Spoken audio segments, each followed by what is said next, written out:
Namaste students. Today I'll be dealing with types of chromatography, planar chromatography, paper chromatography, its principle, mechanism and applications.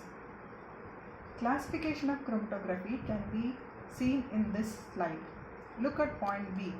Based on the shape of chromatographic bed, chromatography is divided into planar chromatography and column chromatography. Based on physical state of the mobile phase or stationary phase, the chromatography is divided into gas chromatography and liquid chromatography. Based on the mechanism of separation or on what principle the separation is based, the chromatography is divided into 5 different types, that is partition chromatography, absorption chromatography, size exclusion chromatography, affinity chromatography and ion exchange chromatography. Now look at point A. The planar chromatography can be further classified into 2 types, paper and thin layer chromatography. Column chromatography is again divided into size exclusion chromatography, ion exchange, affinity, reverse phase, hydrophilic interaction chromatography, HPLC and gas chamber chromatography. Today I am going to talk to you about planar chromatography, in which the stationary phase is flat. The mobile phase moves through the stationary phase by capillary action. Based on the type of stationary phase used, planar chromatography is of 2 types, paper chromatography and thin layer chromatography. This is how a planar chromatographic chamber looks like. It is a small beaker having a paper or a glass plate. It has a mobile phase, also called as solvent. It has a spot. A spot is placed on the glass plate or paper. The solvent moves through the stationary phase, dragging the spot with it, thereby separating the components in the spot. Let us look at the paper chromatography specifically. It has a stationary phase, that is paper. This particular technique is simple, most widely used, and it was developed by a German named Christian Friedrich Schoenben. This is how a paper chromatographic chamber looks like. The loaded paper, that is the paper with the sample, is placed in the chamber and the mobile phase is allowed to pass through it, thereby separating the components, and by the end of this procedure, different spots are found. As you have noticed, the paper chromatographic chamber has 3 important components, that is the stationary phase, mobile phase and the developing chamber. Now let us look at the stationary phase. The stationary phase of paper chromatography can be a normal Whatman filter paper of a particular pore size based on the experiment, or a modified paper which is modified by hydrophilic components like methanol, formamide, glycol, forming hydrophilic paper, or if acetylation of hydroxy group is done, then the paper is said to be hydrophobic in nature. Or the paper may be impregnated with silica, alumina or ion exchange resins. Normal Whatman filter paper has moisture, that is water, attached to the paper. This moisture acts as a stationary phase. In modified papers, the groups which are attached to the paper acts as the stationary phase. Now let us look at the mobile phase. It may be a pure solvent, buffer solution or mixture of solvents. Example for mixture of compounds are a mixture of isopropanol, ammonia and water in a specific ratio. This is a hydrophilic mobile phase, while hydrophobic mobile phase has also specific ratio using dimethyl ether and cyclohexane as hydrophobic mobile phase. Now let us look at the chamber. The chamber may be made up of glass, plastic and stainless steel. Glass is mostly used and is available in various sizes. As we have seen the important materials used in chromatography, now let us look at the basic steps required to start a paper chromatography. The first step will be the selection of a solid support, that is the stationary phase. It should be of fine quality paper so that good movement of solvent is ensured.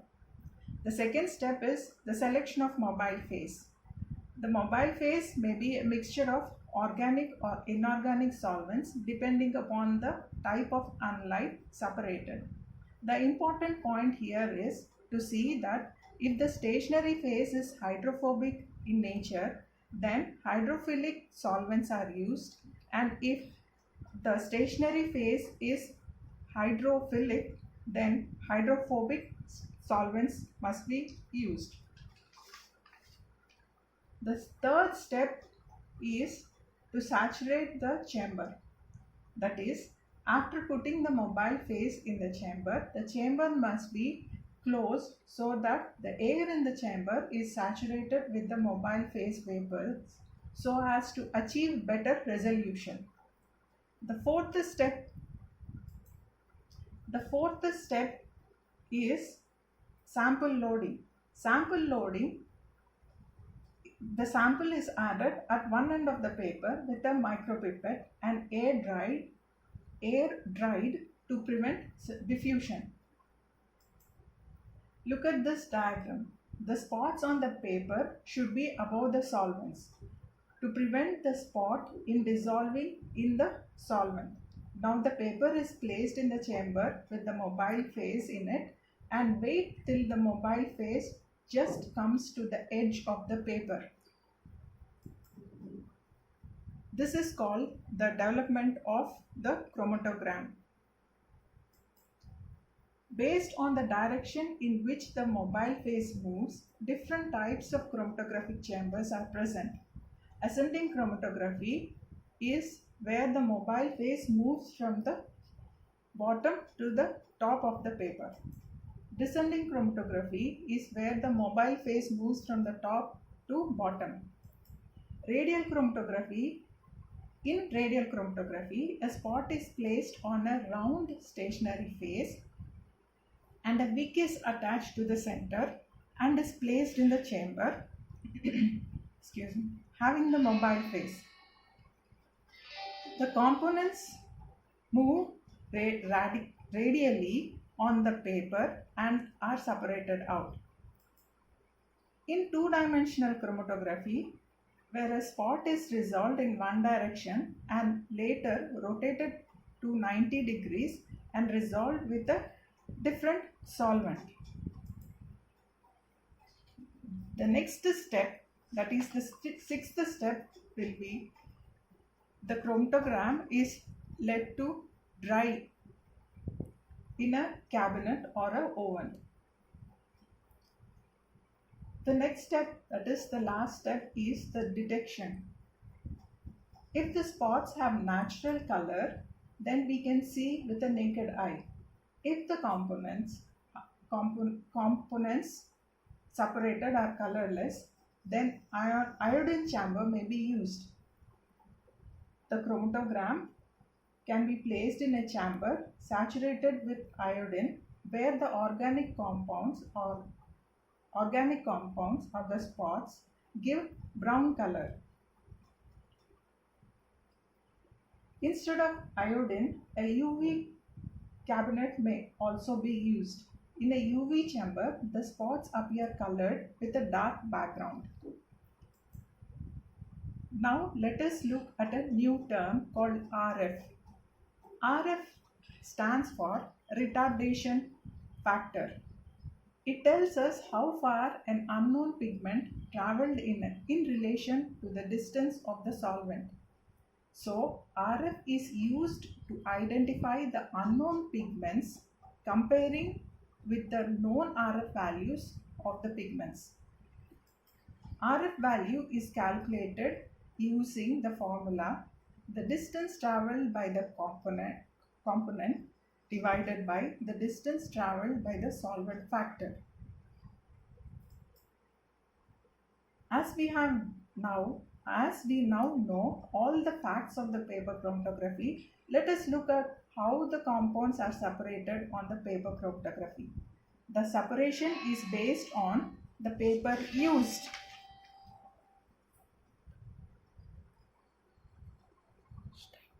If it is a normal paper, liquid, that is moisture, is the stationary phase interacting with the liquid in the mobile phase. Therefore, we have partition chromatography here. In partition chromatography, the components are divided in between the two immiscible solvents. Hence the name partition chromatography. When a modified paper is used, the components get adsorbed onto the chemical attached to the modified paper. Hence, they will be separated out based on adsorption. Now let us look where this paper chromatography is used, that is the applications of paper chromatography. It is used to check the purity of pharmaceuticals. It is used to detect adulterants or contaminants of food.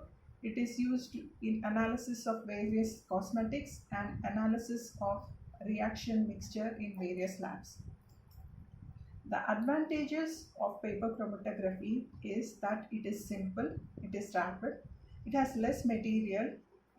Less material can be used in this particular technique. It is cheaper. The equipment does not occupy much space and it has got good resolving power.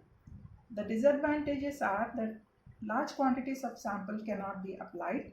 Quantitative analysis is not effective in this particular technique.